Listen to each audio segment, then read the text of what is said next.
آج کوئٹہ شہر میں لاپتہ عبدالحی بلوچ کی خاندان کی جانب سے احتجاجی ریلی نکالی کی گئی۔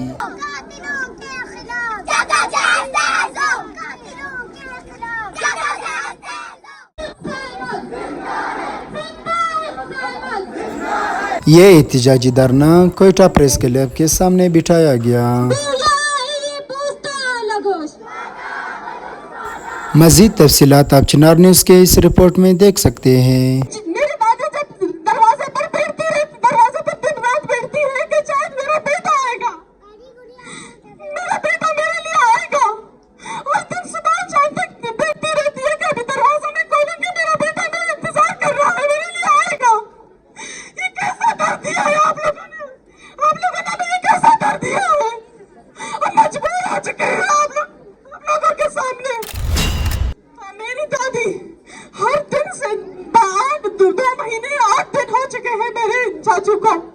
ہر دن ہم سے پوچھتی ہے میرا بیٹا کب آئے گا، میرا بیٹا میری آنکھوں کا ٹھنڈا کب آئے گا۔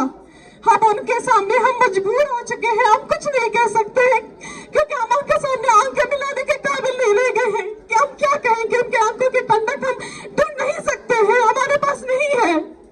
مختصراً میں اس کا پس منظر آپ کو بیان کرتا ہوں کہ جب ان کے کلینک سے جبری طور پر لاپتہ کیا تو کچھ دن بعد جب فیملی لازمی ایک بندہ جب غائب ہو جاتا ہے تو فیملی تک دو کرتی ہے، ڈی سی آفس گئے، جس طرح میری بہن نے کہا، جہاں جہاں ان کو انصاف کی توقع تھی وہاں انہوں نے جو ہے کوشش کی، لیکن سب انکاری تھے کہ ہم نے جو ہے نہیں اٹھایا عبدالحی کو۔ لیکن ایک ہفتے یا کچھ دن بعد عبدالحی کو پھر سے ان کے گھر لایا جاتا ہے، فورسز کی موجودگی میں ان کو گھر لایا جاتا ہے، ان کے جو ہے گھر کی تلاشی لی جاتی ہے، ان کو ان کے کلینک لے جایا جاتا ہے، وہاں پہ کلینک کی تلاشی لی جاتی ہے۔ پوری آواران کے عوام نے، وہاں کے لوگوں نے، سب نے دیکھا کہ کس طرح عبدالحی کو جو ہے گھر لایا گیا، گھر میں جو ہے چیکنگ کی گئی، تلاشی لی گئی، اس کے بعد اس کی کلینک لے جایا گیا، لیکن اب بھی وہ اس چیز سے انکاری ہے کہ عبدالحی ہمارے پاس ہے۔ تو یہ ریاست کا جو ہے یہ آج یا کل نہیں بلکہ جب سے بلوچستان کی سرزمین پہ جبرن قبضہ ہوا ہے، یہ ان کا وتیرہ ہے کہ ہمیشہ بلوچ کو خوف، گولی اور بندوق سے جھکانے کی کوشش کی ہے، ڈرانے کی کوشش کی ہے، تاکہ بلوچ اپنے حقوق سے، اپنے سائل، اپنے وسائل اور اپنے سرزمین سے دستبردار ہو۔ پشتون بلوچ اپنی سرزمین پر ہم غلام بنے بیٹھے ہیں۔ ہمیں اس ملک کے ایک ادارے نے ہم پہ ظلم نہیں کیا، نہ ایک ادارے نے ہمارا استحصال کیا ہے۔ اس ملک کے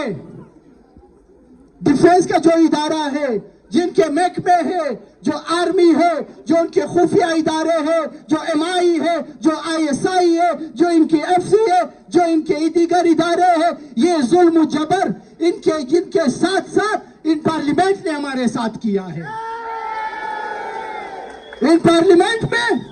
وہ نامنہاد لوگوں کو بٹھایا جاتا ہے، ان لوگوں کو بٹھایا گیا ہے جو نہ پشتون کا غمخوار، نہ بلوچ کا غمخوار، صرف پنجاب کا غمخوار ہے۔ ہم مانتے ہیں وہ پشتو بھی بولیں گے، ہم مانتے ہیں وہ بلوچی بھی بولیں گے، وہ سرفراز بگٹی ہوگا، وہ جان اچکزئی ہوگا، اس کا پشتون بلوچ کو اب سے کوئی تعلق نہیں ہوگا۔ ہم پڑھنا چاہتے ہیں، ہم لکھنا چاہتے ہیں، ہر ماں کی خواہش ہے، پتہ نہیں ماں اپنے بچوں کو کس